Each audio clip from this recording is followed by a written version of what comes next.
because I wanted to put him down here better. Yeah, basically, right. And was that an example?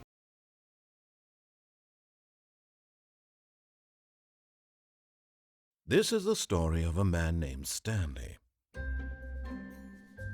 Stanley worked for a company in a big building where he was employee number 427. Employee number 427's job was simple. He sat at his desk in room 427 and he pushed buttons on a keyboard. Orders came to him through a monitor on his desk, telling him what buttons to push, how long to push them, and in what order. This is what employee 427 did every day of every month of every year. And although others might have considered it soul-rending, Stanley relished every moment that the orders came in, as though he had been made exactly for this job. And Stanley was happy. And then one day, something very peculiar happened. Something that would forever change Stanley. Something he would never quite forget.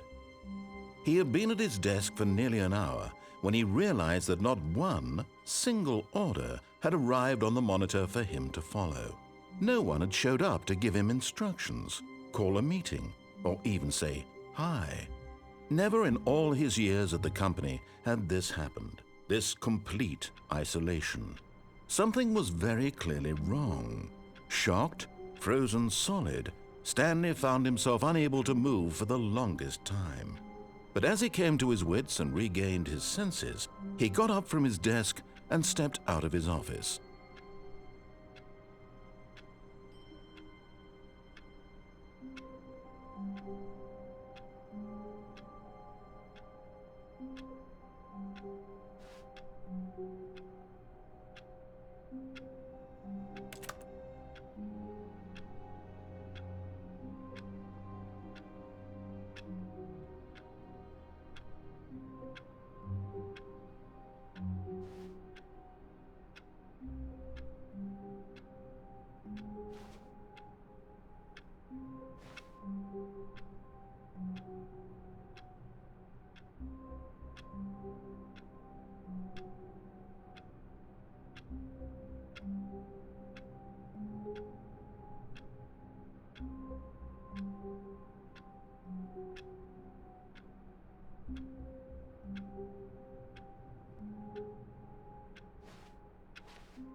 All of his co-workers were gone.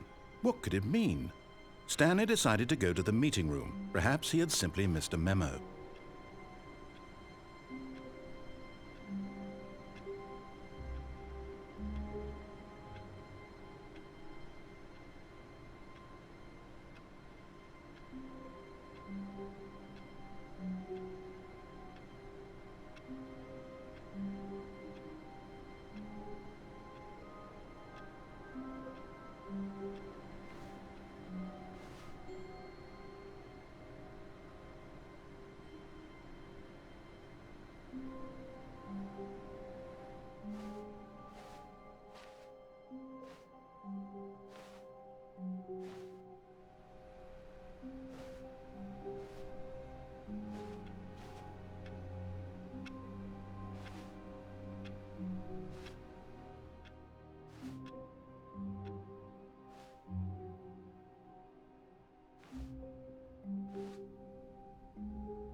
When Stanley came to a set of 2 open doors, he entered the door on his left.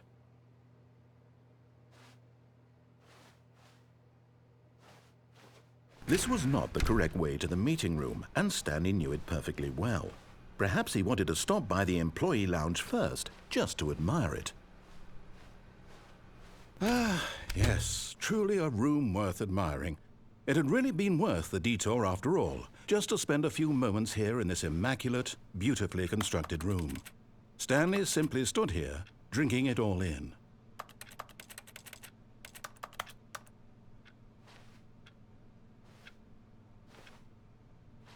Yes, really, really worth it being here in the room.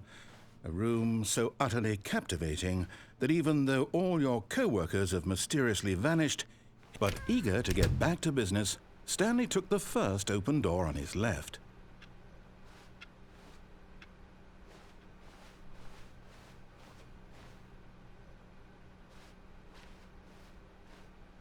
Stanley was so bad at following directions, it's incredible he wasn't fired years ago.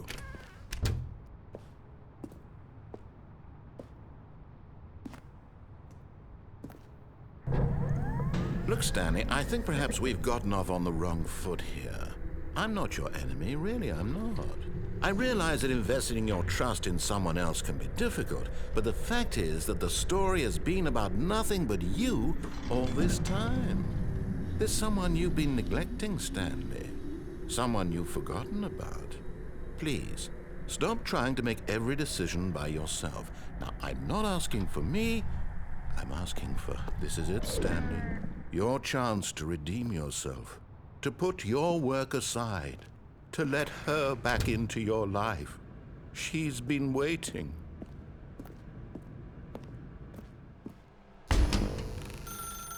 That's her, Stanley. You need to be the one to do this, to reach out to her. If you can truly place your faith in another, then pick up the phone.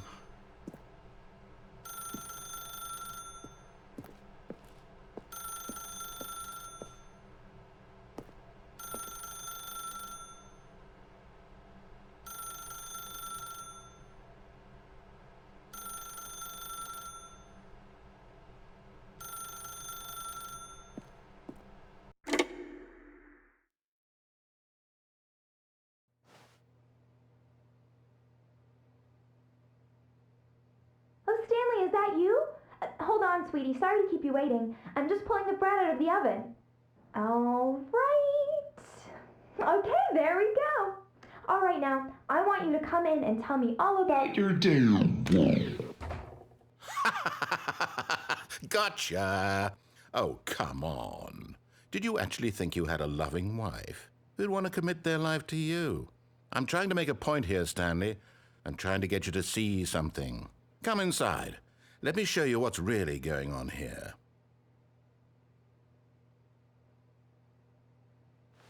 Sorry, but you're in my story now.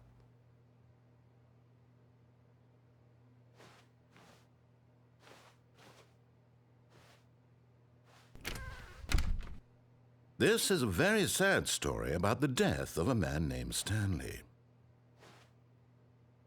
Stanley is quite a boring fellow. He has a job that demands nothing of him, and every button that he pushes is a reminder of the inconsequential nature of his existence.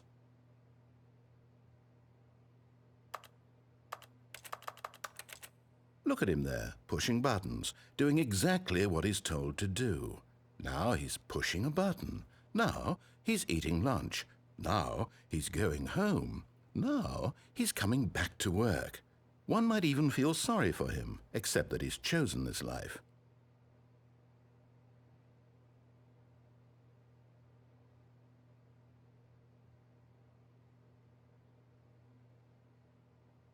But in his mind, in his mind he can go on fantastic adventures.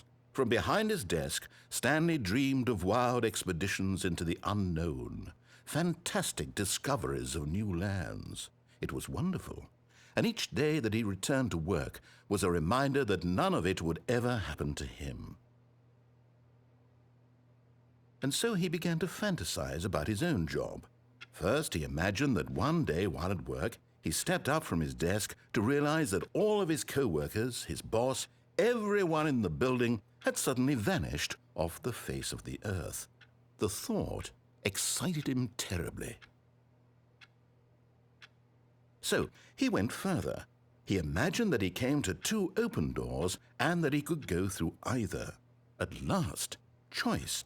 It barely even mattered what lay behind each door. The mere thought that his decisions would mean something was almost too wonderful to behold.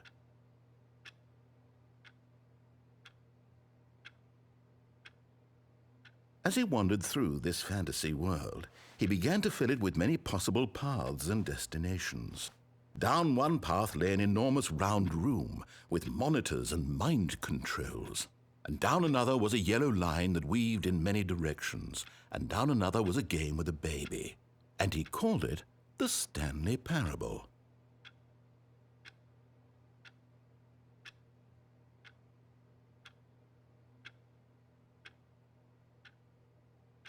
It was such a wonderful fantasy, and so in his head he relived it again, and then again, and again, over and over, wishing beyond hope that it would never end, that he might always feel this free.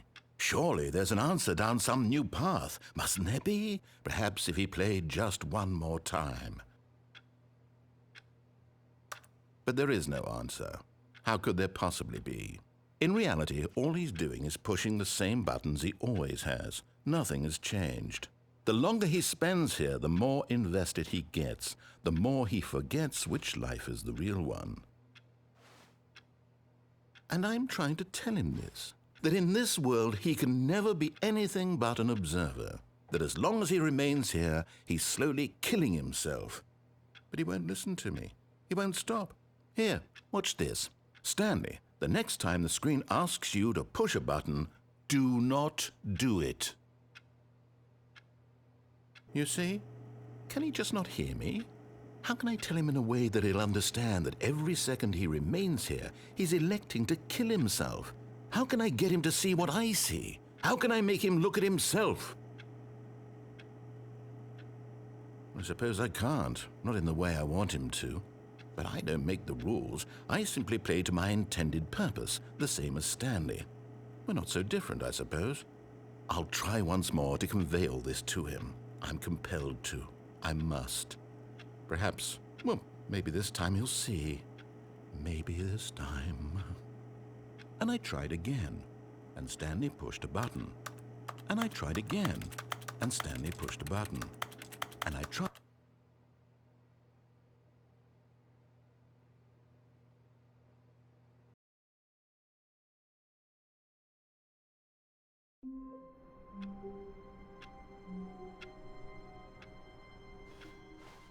All of his co-workers were gone. What could it mean? Stanley decided to go to the meeting room. Perhaps he had simply missed a memo.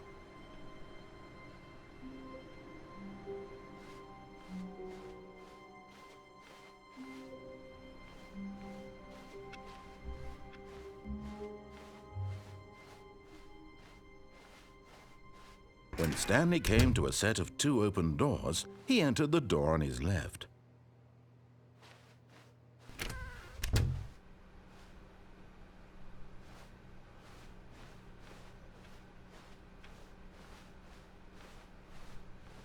Yet there was not a single person here either. Feeling a wave of disbelief, Stanley decided to go up to his boss's office, hoping he might find an answer there.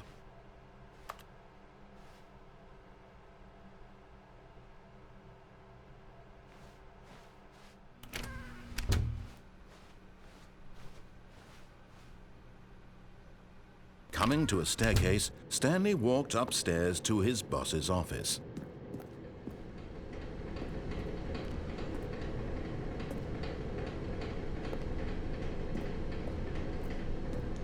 But Stanley just couldn't do it. He considered the possibility of facing his boss. Admitting he had left his post during work hours, he might be fired for that. And in such a competitive economy, why had he taken that risk? All because he believed everyone had vanished? His boss would think he was crazy. And then something occurred to Stanley. Maybe, he thought to himself, maybe I am crazy. All of my co-workers blinking mysteriously out of existence in a single moment for no reason at all? None of it made any logical sense. And as Stanley pondered this, he began to make other strange observations. For example, why couldn't he see his feet when he looked down? Why did doors close automatically behind him wherever he went? And for that matter, these rooms were starting to look pretty familiar. Were they simply repeating? No, Stanley said to himself, this is all too strange. This can't be real. And at last, he came to the conclusion that had been on the tip of his tongue. He just hadn't found the words for it. I'm dreaming! he yelled. "This is all a dream." Oh, what a relief Stanley felt to have finally found an answer, an explanation. His co-workers weren't actually gone. He wasn't going to lose his job. He wasn't crazy after all. And he thought to himself, I suppose I'll wake up soon. I'll have to go back to my boring real-life job pushing buttons. I may as well enjoy this while I'm still lucid. So he imagined himself flying and began to gently float above the ground. Then he imagined himself soaring through space on a magical starfield, and it too appeared. It was so much fun, and Stanley marveled that he had still not woken up. How was he remaining so lucid? And then perhaps the strangest question of them all entered Stanley's head. One he was amazed he hadn't asked himself sooner. Why is there a voice in my head dictating everything that I'm doing and thinking? Now the voice was describing itself being considered by Stanley, who found it particularly strange. I'm dreaming about a voice describing me, thinking about how it's describing my thoughts, he thought.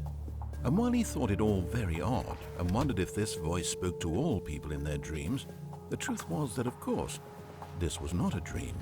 How could it be? Was Stanley simply deceiving himself, believing that if he's asleep, he doesn't have to take responsibility for himself? Stanley is as awake right now as he's ever been in his life. Now, hearing the voice speak these words was quite a shock to Stanley. After all, he knew for certain, beyond a doubt, that this was in fact a dream.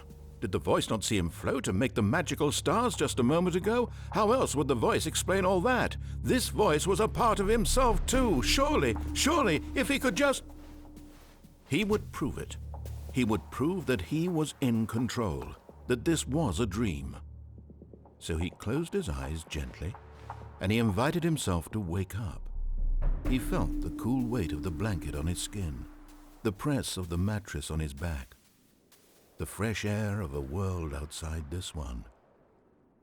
Let me wake up, he thought to himself. I'm through with this dream. I wish it to be over. Let me go back to my job. Let me continue pushing the buttons. Please, it's all I want. I want my apartment and my wife and my job. All I want is my life exactly the way it's always been. My life is normal. I am normal. Everything will be fine. I am okay.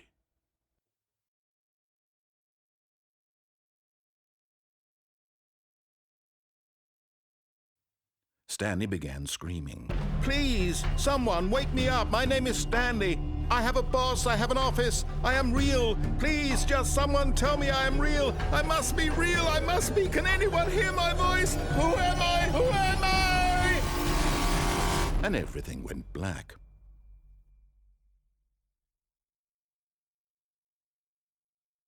This is the story of a woman named Mariella. Mariella woke up on a day like any other. She arose, got dressed, gathered her belongings, and walked to her place of work. But on this particular day, her walk was interrupted by the body of a man who had stumbled through town talking and screaming to himself, and then collapsed dead on the sidewalk. And although she would soon turn to go call for an ambulance, for just a few brief moments, she considered the strange man. He was obviously crazy. This much she knew. Everyone knows what crazy people look like. And in that moment, she thought to herself how lucky she was to be normal. I am sane. I am in control of my mind. I know what is real and what isn't. It was comforting to think this, and in a certain way, seeing this man made her feel better. But then she remembered the meeting she had scheduled for that day, the very important people whose impressions of her would affect her career, and by extension, the rest of her life. She had no time for this, so it was only a moment that she stood there, staring down at the body. And then she turned and ran.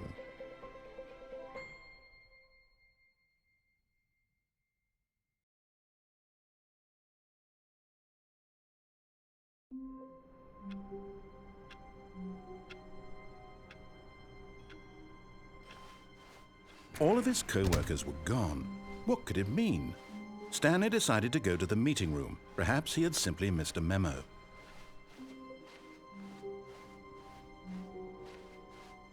When Stanley came to a set of 2 open doors, he entered the door on his left.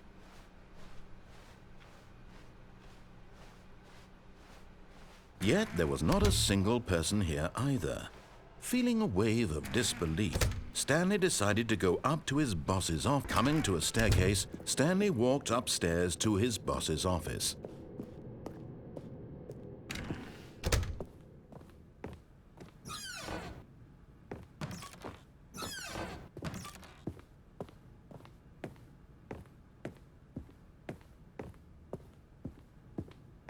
Stepping into his manager's office, Stanley was once again stunned to discover not an indication of any human life.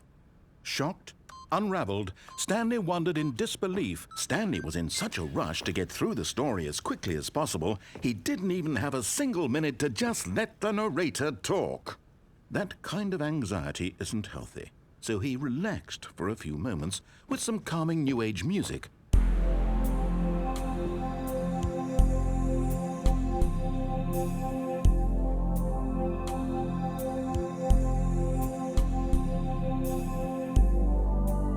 Feeling soothed and rejuvenated, Stanley calmly walked forward into the opened passageway.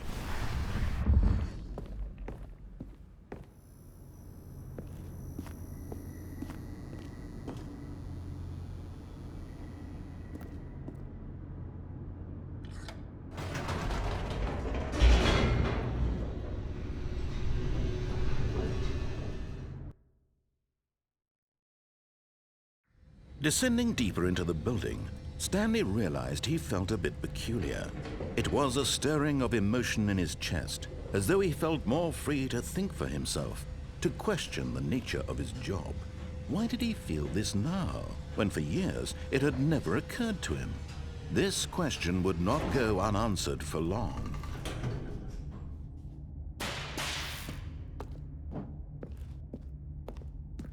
Stanley walked straight ahead through the large door that read Mind Control Facility.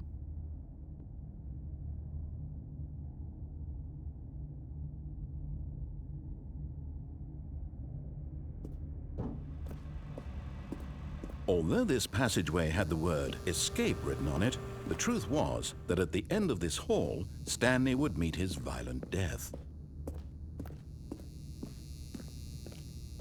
The door behind him was not shut. Stanley still had every opportunity to turn around and get back on track. At this point, Stanley was making a conscious, concerted effort to walk forward and willingly confront his death.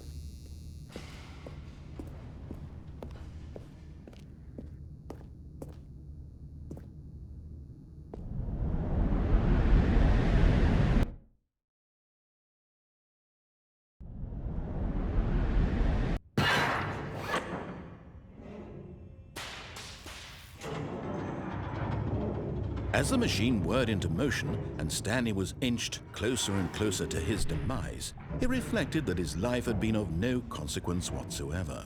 Stanley can't see the bigger picture. He doesn't know the real story, trapped forever in his narrow vision of what this world is. Perhaps his death was of no great loss, like plucking the eyeballs from a blind man. And so he resigned and willingly accepted this violent end to his brief and shallow life. Farewell, Stanley.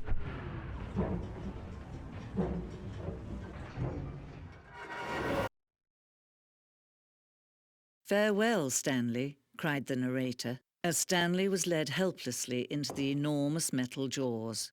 In a single visceral instant, Stanley was obliterated as the machine crushed every bone in his body, killing him instantly.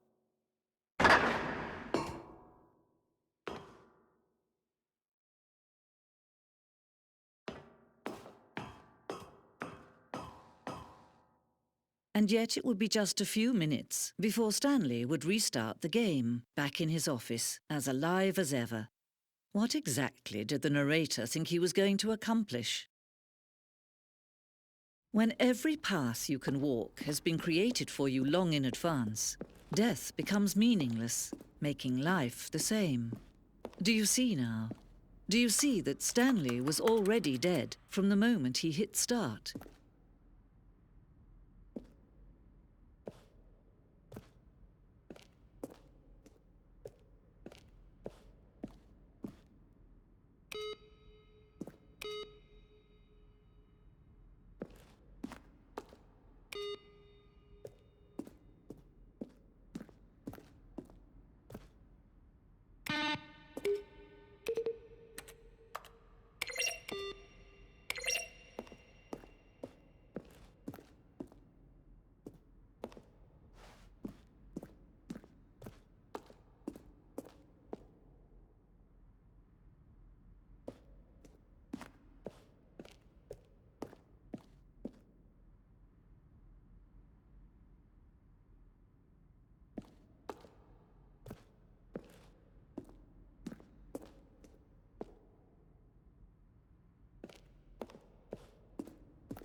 Oh, look at these two. How they wish to destroy one another. How they wish to control one another. How they both wish to be free.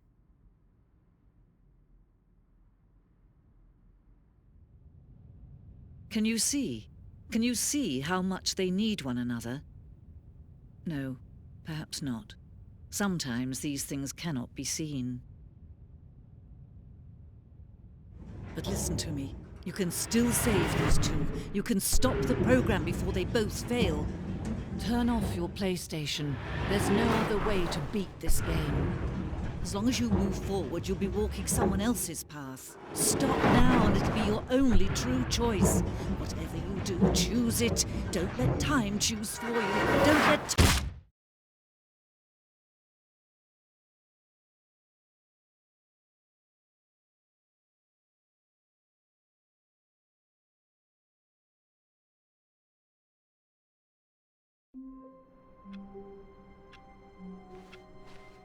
All of his co-workers were gone.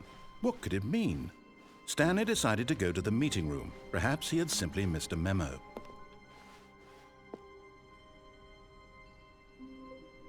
Oh, new content?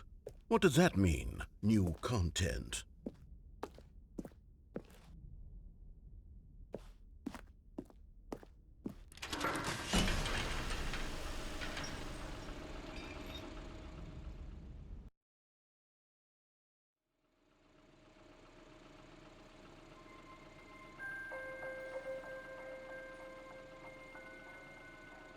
Hello, and thank you for playing the Stanley Parable Ultra Deluxe.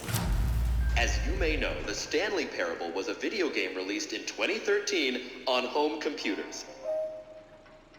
After receiving critical and commercial success, it was expanded upon in 2022 with the Stanley Parable Ultra Deluxe, a reimagining of the game for consoles and home computers.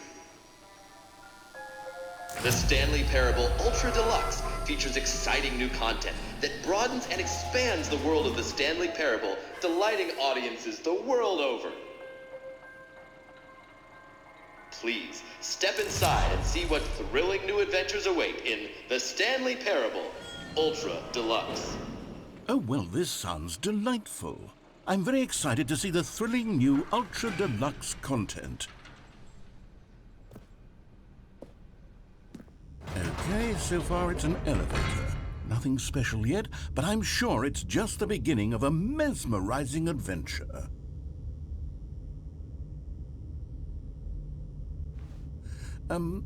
Is it broken? What's going on here? Should we be moving somewhere or... Oh, there we go. All right, finally, at long last, it's on to the new content. I've never been more ready. Let's do it.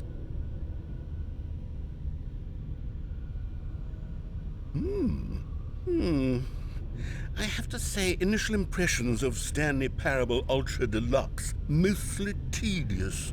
It's as if the... Oh, okay. Let's see the content. Give me the content, Stanley.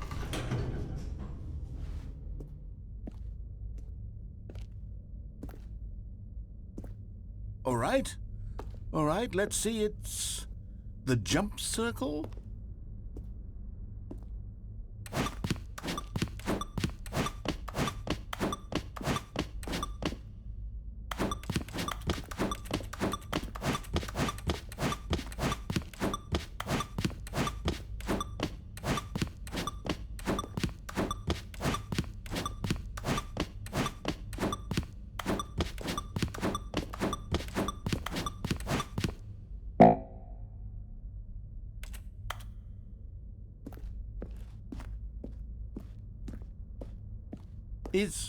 Is that it?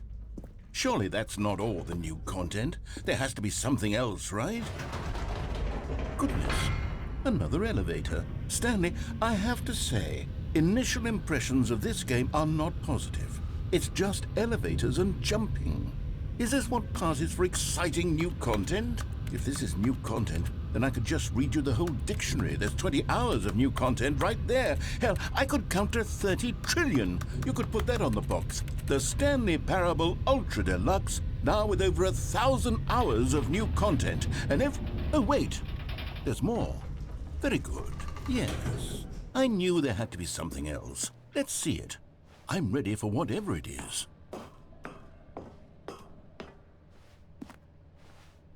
That's it? Oh, you've got to be kidding me. You see, Stanley? This is what happens when greedy video game developers with no respect for their fanbase rush a cheap expansion to market for no reason other than to make an easy dollar. And don't get me started on the level of craftsmanship that's gone into it. In fact, I'm looking right now at the game's trophies, and it's hard to believe one of them actually says, "Test trophy, please ignore." What quality assurance department signed off on this? I'm infuriated and I'm offended, and I intend to find these people on Twitter and hold them personally accountable. It's my fault, Stanley. I built up too much anticipation around the new content, I'm afraid. It could never have lived up to such expectations. If you're still with me, why don't we just reset the game and we'll try to get back to what the Stanley Parable is really about. No frills, no gimmicks, just you and me having a great time together like always. What do you say, friend?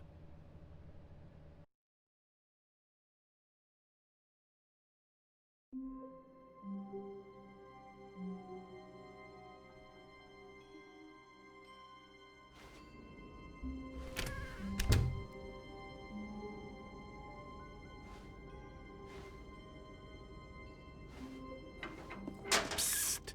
Stanley! Come over here! In the vent! I want to show you something.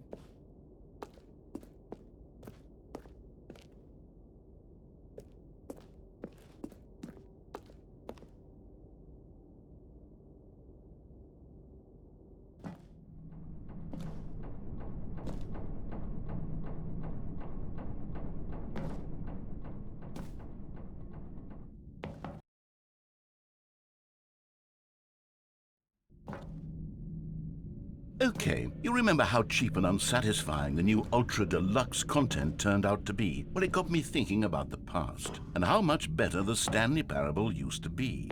So I made something special and tucked it away here where the game's developers won't find it. Just our little secret. Take a look. I call it the Memory Zone. It's where I've been storing all my favorite memories so I can relive the peak experiences of my life whenever I want. Experiences like the launch of the Stanley Parable on PC.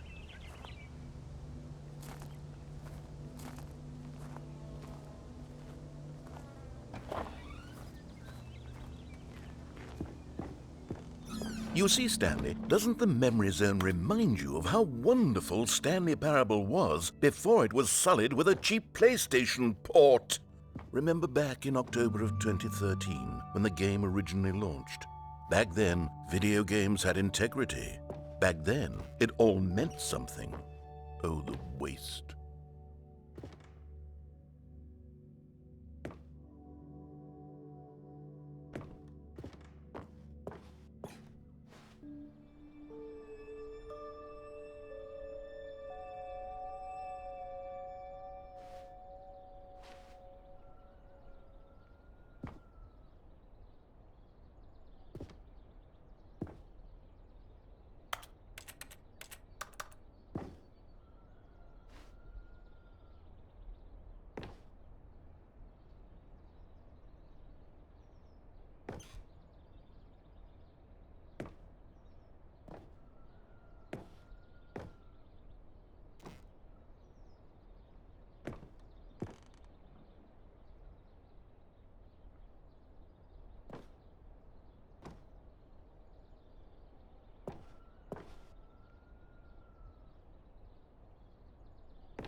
Je suis dans la Memory Zone, seul sur l'abri des loups, et je n'attends plus que toi, mon amour. C'est là, dans la Memory Zone, où je me remémore les jours où je t'ai rencontré, mon amour. And over here is where I keep reviews of the Stanley Parable. Like this stunning triumph of games journalism, 10 out of 10 from Destructoid.com. James Stephanie Sterling writes, and I quote, "Where so many games that aspire to be more than games end up less than any form of art, Stanley Parable strives and then succeeds to be every game ever created." Did you hear that, Stanley? Every game ever created. That's how grand and all-encompassing the original Stanley Parable was. It was literally every game ever created. It was Skyrim, it was Persona 3, it was all of them, and now it's nothing. It's no games at all. It isn't even the Stanley Parable anymore. It's just a husk now, a lifeless husk with an hour of new elevator content.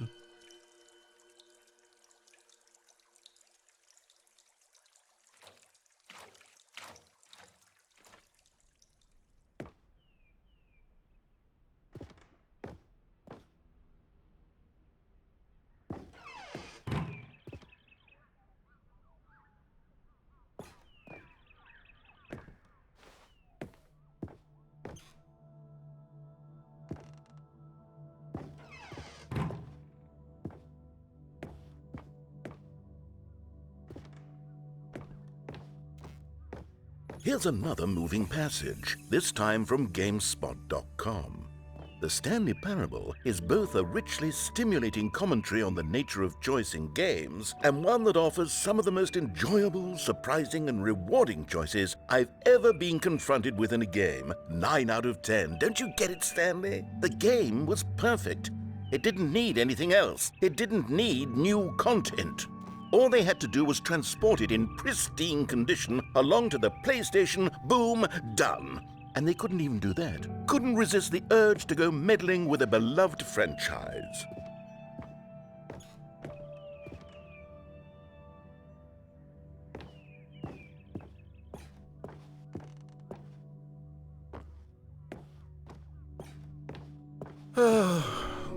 These were simpler times, Stanley.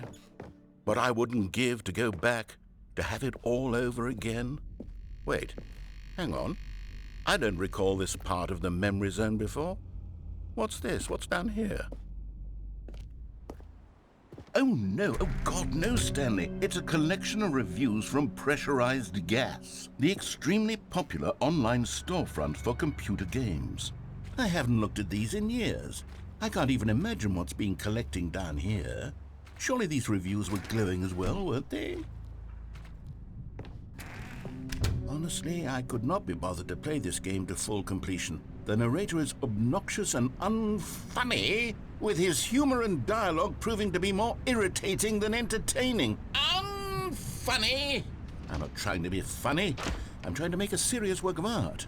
I suppose I could write up a handful of gags to insert into the Stanley Parable, but the game is already such a densely layered web of profound philosophical insights that I can't even imagine where I'd have the room to stick them.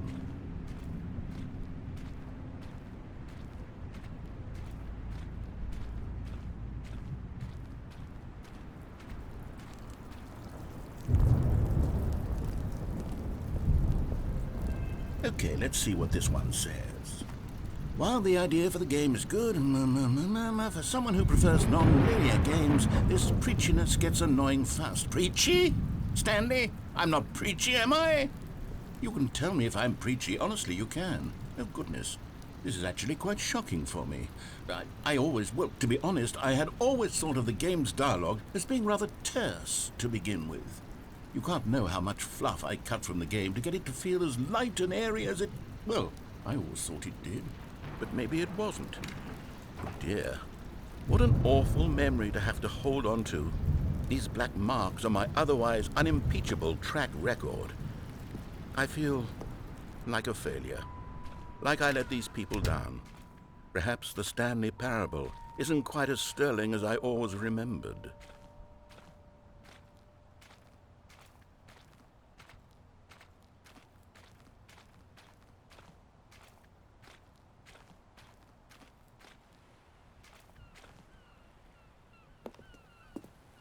What's this one got to say?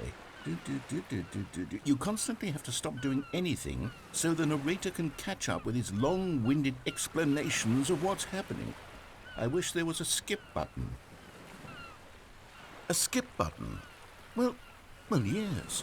Yes, I think we can do that. If I'm truly too preachy, then maybe letting you skip ahead for just a moment, surely it couldn't hurt. Not if it means we can strike these negative reviews from the record. Only positive reviews of the Stanley Parable. That's my motto today, and it's always been my motto. I'd do anything for the customer, Stanley. Yes, a skip button we shall have.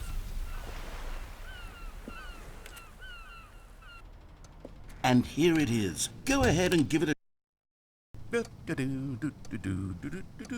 Oh, you're back, you see. You were only frozen in time for a few minutes, but it was plenty of time for me to deliver a long, rambling monologue full of Well, there's sport. You really did catch me rambling on a bit, didn't you? But that's the power of the button. The minute I start to go off on a thoughtless display of self-absorption, it's right at your fingertips to... Okay, welcome back, Stanley. Now, I should say that the amount of time the button has been skipping through is becoming longer and longer. That last one was, well, I want to say maybe 30, 45 minutes?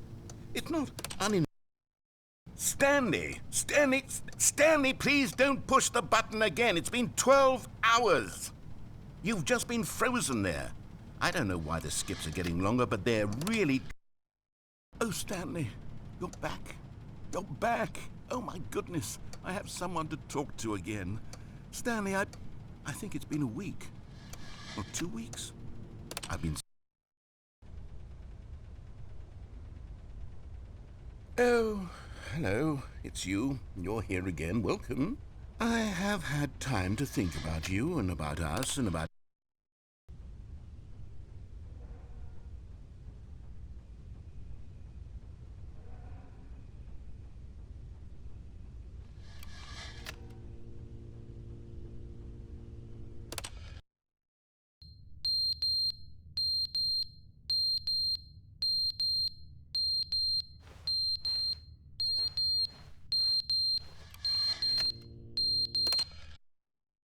But they didn't understand the game was never meant to be funny. It was meant to have a point. It was meant to speak to the human condition. But where are the jokes? Where are the jokes? They bemoaned, they screamed, they gnashed their teeth and said, entertain us.